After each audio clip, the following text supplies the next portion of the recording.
Hello, everyone. We have the coach of the winner of the BNP Paribas Open 2021. Any questions for Facundo? Please raise your hand.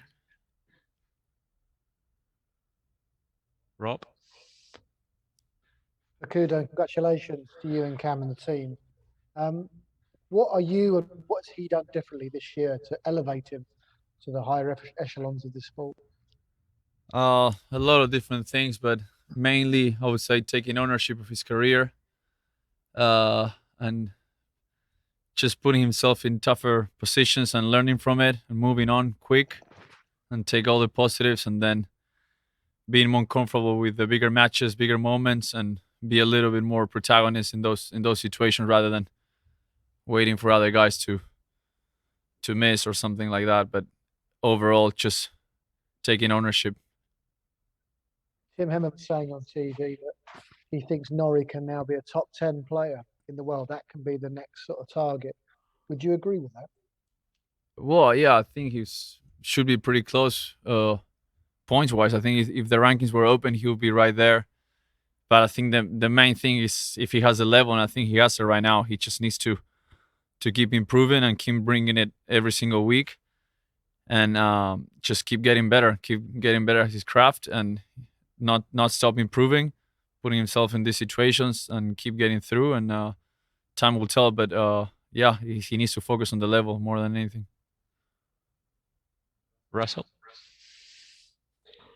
Faku, well done. Did Cam surprise you this week? Did you honestly think he had the level in him at this stage of his career to win a Masters event? Yeah, 100%. What surprised me the most was today with how things started. He wasn't settled in the match. He didn't look comfortable, and it was obviously the biggest match of his life up until this point. And when you're not settled in those matches, it's very tough to get in the match. But I think he was able to find a way, and he was extremely smart in that match. And I think getting through that win, it was not pretty, but it was, I think, from a mental standpoint, it was unbelievable. And I think the finals, they're not meant to play nice. It's just they're meant to win. I think that's what he did today. So I'm most proud of that. He just walked out of there with a W. Miney? Hi, Facundo. I was wondering. Obviously, you've known him, Cameron, a long time.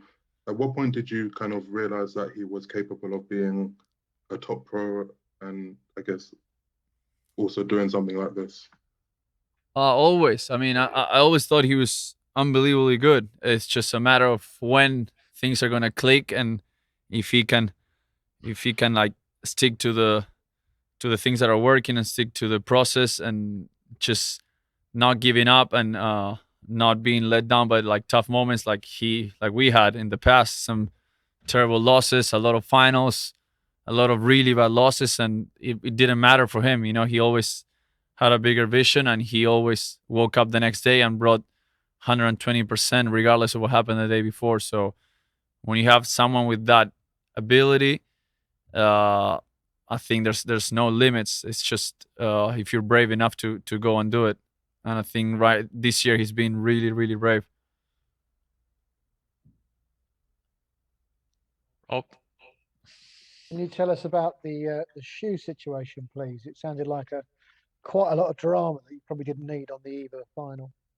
Yeah, it's very strange situation. I mean, but credit to Cam, he never panicked even before the match. I was more pissed off than him. I tried not to show him, but I just couldn't believe it. That obviously, I mean, for anyone who played tennis at a decent level, it's very tough to play with brand new shoes because they're really hard, especially in this course that they're really you get stuck a lot.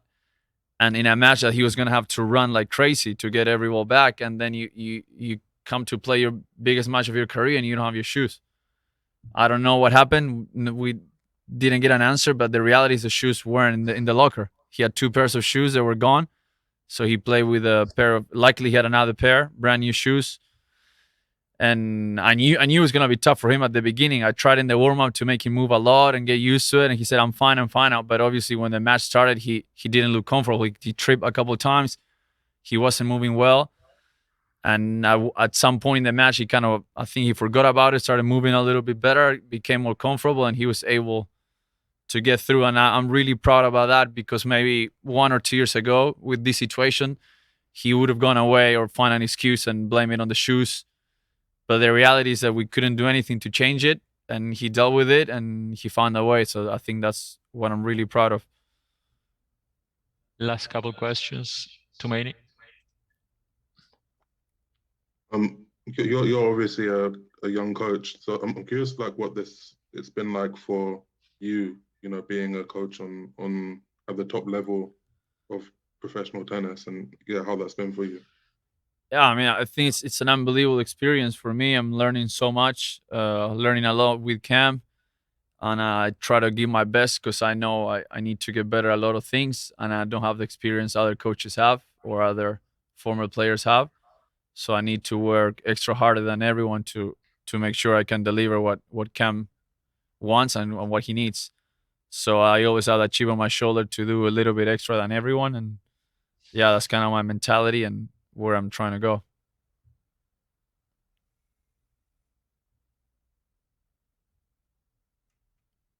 Last one, Karen. Yeah, hi, Facundo. It's Karen Hoff. Congratulations again to you and the whole team.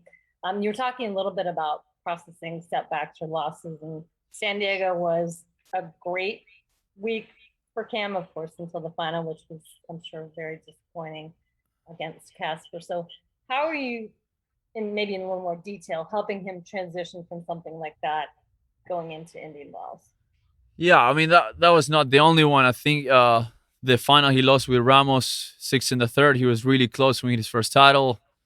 Then the final in Queens, such a big event for any Brit to be that close and not getting through the line. And then the one with Casper, it was a little bit strange. He played some of his best tennis of the week, and then in the final he played probably one of his worst matches of the year. But kind of our philosophy this year has been a lot of just, let's focus on what's right, what we're doing well, and yeah, we're gonna fix what didn't go well, but we're gonna put the focus more on what we're doing good and just try to do it even better the next week. And another thing that we always said is just we keep building, and I think Cam showed that after every tough final or tough loss this year, he bounced back even better and he played even better. So I think that's a great quality from Cam to move on, take all the positives, and keep building. He know one tournament is not the end of the world, and he's looking for greater things, and it's just part of the journey. You lose those finals, and I think at the end of the day, it worked out well, because we lost all those finals, but we had this one waiting, and I think that's why he won this final today, because he lost all the other ones in a certain way where he couldn't get settled in the match and couldn't play his game. And today it was kind of going that way, but he was able to get out of that and find a way. And if he hadn't lost all those finals this year, I don't think he wins this one. Thank you very much.